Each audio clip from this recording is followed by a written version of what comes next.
You've heard the expression, the worst of the worst. That's who President Trump claims that he's been targeting with his immigration crackdown. 73.6% of the people being held in ICE detention as of February 7th, according to the latest data available, had no criminal convictions whatsoever. That's according to Transactional Records Access Clearinghouse, or TRAC, which is a data research center at Syracuse University. And most of those who do have records committed minor offenses, including traffic violations. A new analysis by the Washington Post shows that people with no criminal record continue to make up the overwhelming largest share of people being detained. Meanwhile, Trump continues to use his presidential pardoning power to free people who've actually committed crimes.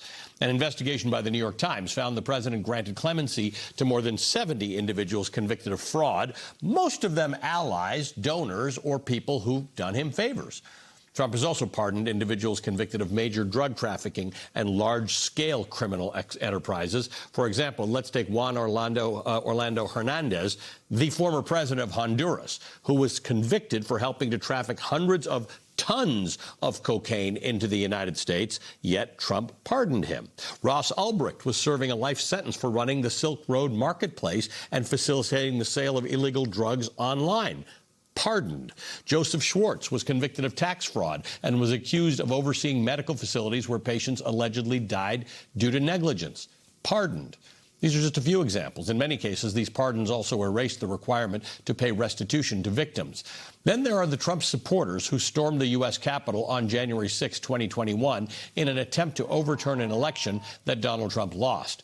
Trump pardoned them, too, including individuals who assaulted police officers. And at least a dozen cases, those individuals went on to face new charges, including assault, harassment, and even murder plots after they were pardoned by Trump.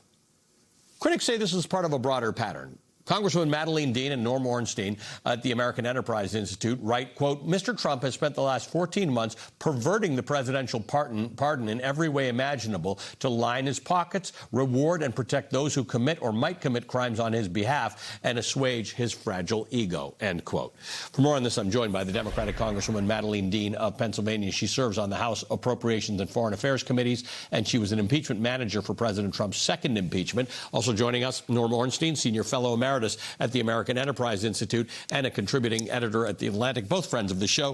Congresswoman, nice to see you again. We talked the other night. We started talking about this, and of course, you invoked Norm. You said we should probably have this conversation with Norm, so I've got you both here.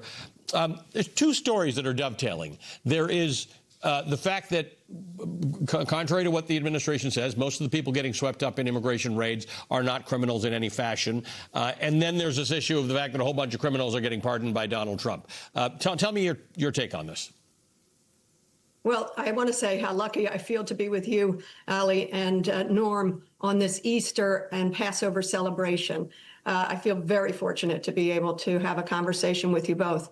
And having just returned from detention centers in Dilley, Texas, and in Philadelphia of immigrants, I think wrongly, illegally swept up by ICE, I can confirm for you what I saw was not the worst of the worst. These were traumatized children, people suffering medical neglect. But I want to talk to you about on this Easter Sunday, I want to talk to you about something that I had the chance to work with Norm on, whom I really admire. He's such a scholar of Congress and of history, and he wanted to write about the pardon power. And knowing that I was there on January the 6th, trapped up in the gallery, forced to put on a gas mask and be evacuated, he and I were both grotesquely offended by January 20th last year, when the president issued a pardon for all 1,500 of those either accused or convicted of crimes against our country, of seditious insurrection. It is an abuse of the pardon power that is breathtaking, like nothing we've ever seen.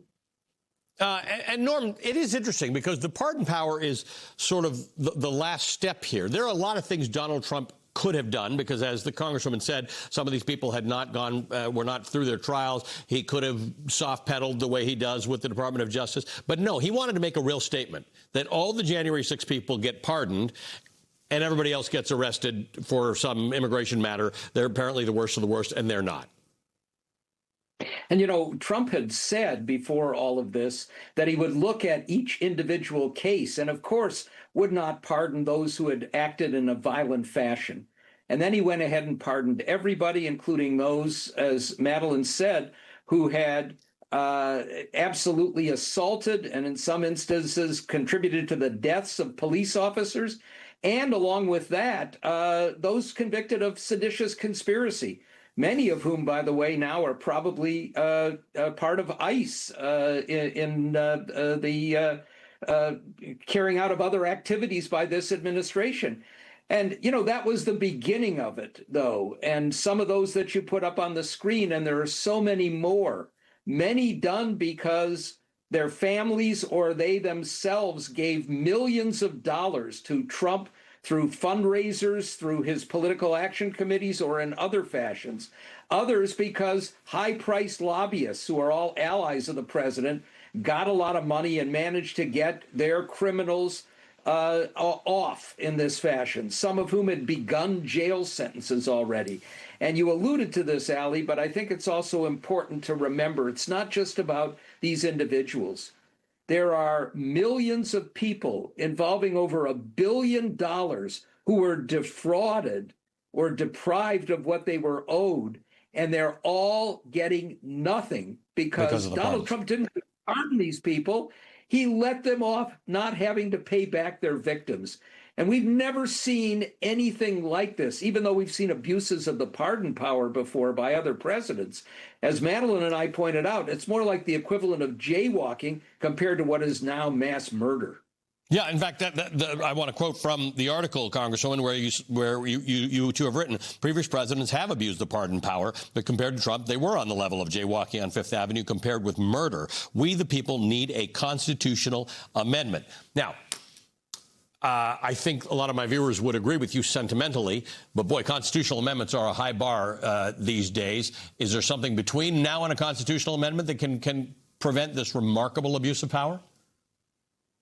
Well, I want to point out that, for example, just the one set of pardons, the January 6th pardons of 1,500 people, that was really an attempt by Trump to pardon himself, to whitewash history.